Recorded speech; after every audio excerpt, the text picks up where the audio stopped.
Creating the perfect red lipstick can be quite a challenge, so here are a few tips that will definitely help you on your way. Make sure that your lip pencil is really sharp, and then you're going to wear it down on both sides, just flat on a piece of paper. This is going to give you a really stable, flat nib to work with.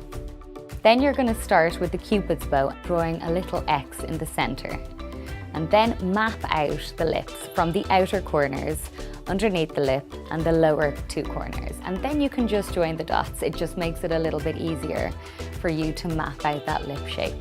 Then you're going to colour the whole lip in with your lip liner. Remember, little layers and lots of them will create a longer lasting technique and product result. Colour in the full lip, and then you're going to apply your lipstick with a brush. Your brush is going to give you a much neater and tapered ability to create that perfect shape for a red lip. And finally, you're going to clean it all up with a full coverage concealer and a flat brush.